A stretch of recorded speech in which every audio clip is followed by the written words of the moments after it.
Conduce Cristian del Alcázar Ponce. Déjate llevar, déjate llevar. Tema de actualidad en la entrevista de Cristian del Alcázar Ponce. Hoy con...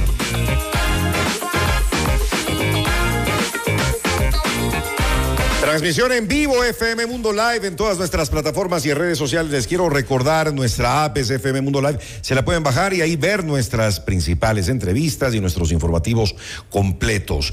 Vamos a conversar esta mañana sobre la presencia de la narcopolítica en Ecuador. Queremos dar la bienvenida a Andrés Jaramillo, es experto en comunicación y consultor político. Andrés, gracias por acompañarnos. Buenos días, bienvenido. No, a ustedes muchísimas gracias, Cristian. Andrés, cada vez se habla más de narcopolítica.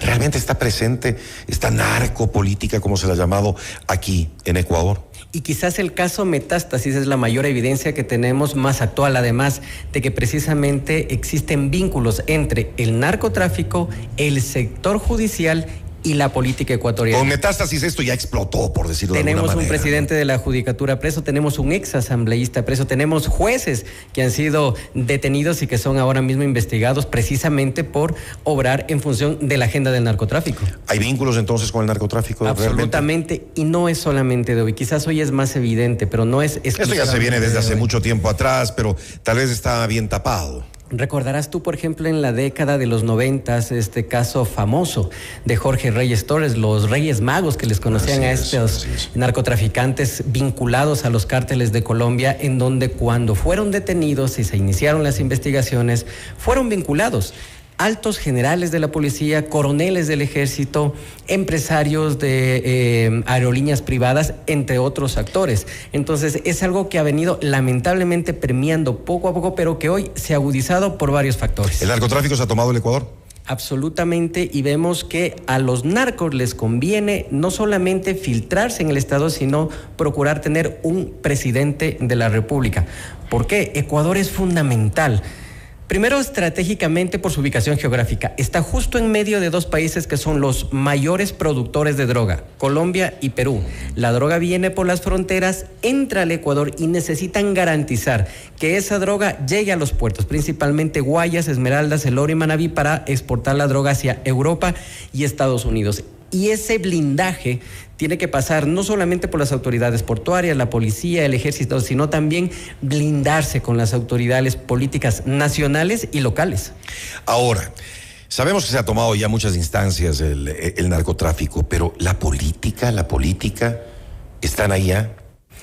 Recordemos quiénes son quienes influyen, por ejemplo, para determinar quién es el comandante de la policía o el comandante del ejército, o quienes pueden ocupar los principales cargos como la dirección de combate en contra de las drogas. Hay un detenido, Cristian, que efectivamente estuvo a cargo de la institución que debía ser la encargada de enfrentar el narcotráfico. Sin embargo, lo metieron en el rol del narcotráfico y ahora estamos viendo las consecuencias. Por eso es importantísimo, Cristian, ahora, en este momento, levantar las alertas.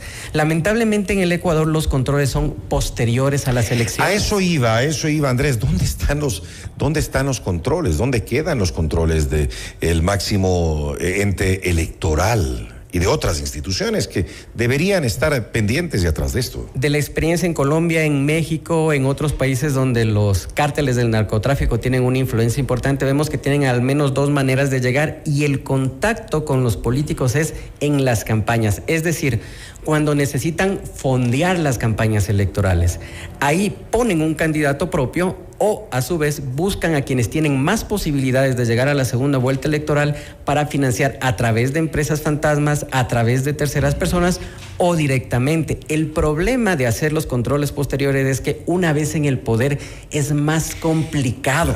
Y ni siquiera yo creo en los controles posteriores, no se los hace, seamos sinceros, Andrés.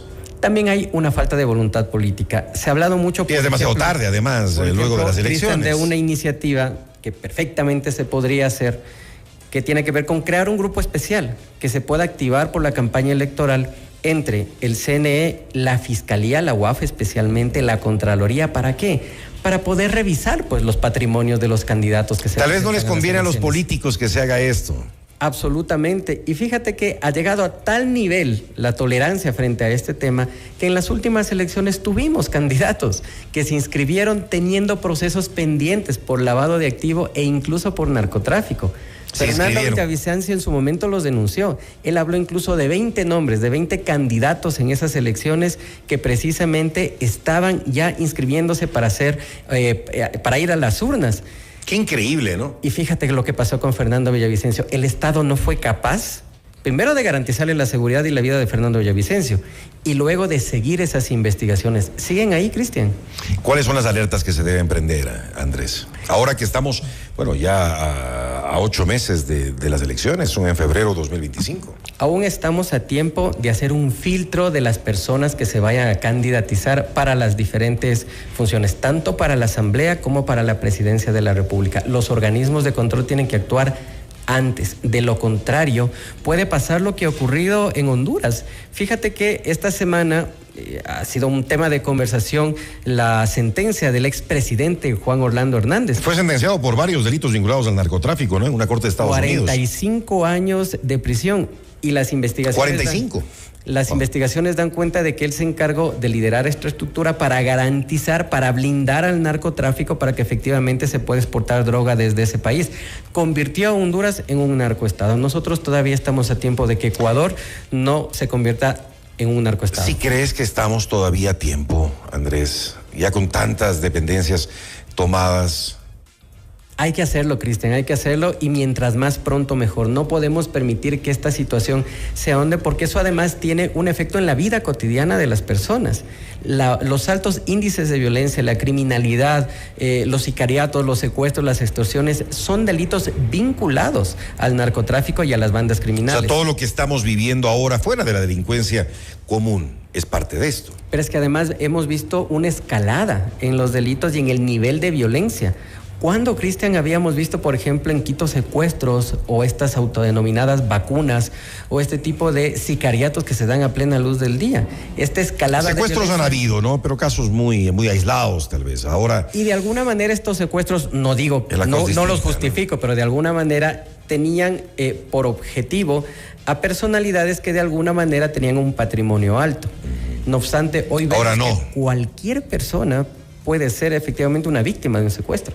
¿Y crees que las cosas han mejorado luego de que en el mes de enero el presidente decretó esto, lo que él llama, entre comillas, una guerra que lo repitió ayer en una entrevista a un medio guayaquileño, a Radio Sucre, donde dijo, estamos en guerra, repite tanto esto que le ha hecho mucho daño al país, además, por su imagen nacional e internacional. Una cosa es el relato y otra cosa es la realidad. La realidad contrasta con el discurso que el presidente ha manejado y que intenta posicionar en un momento electoral. La verdad es que los resultados de la consulta popular no se están viendo, los resultados de haber incrementado el IVA no se están viendo, y los resultados de un plan que nadie conoce, que nadie ha visto, que autodenominado el Plan Fénix, tampoco se ha visto. ¿Hay un Plan Fénix o no? Por supuesto, nadie lo ha visto. ¿Pero hay o no hay? ¿Qué crees tú? No se nota porque la receta ha sido la misma, Cristian. Decretos de excepción. A cada rato, ¿no? Al igual que Lazo. Zonas, lanzar a la calle a la fuerza pública, invertir. Que no le vemos, además. Ingentes recursos, detener a un montón de personas y que un porcentaje mínimo de esas detenciones realmente terminen siendo judicializadas y terminen en una sentencia.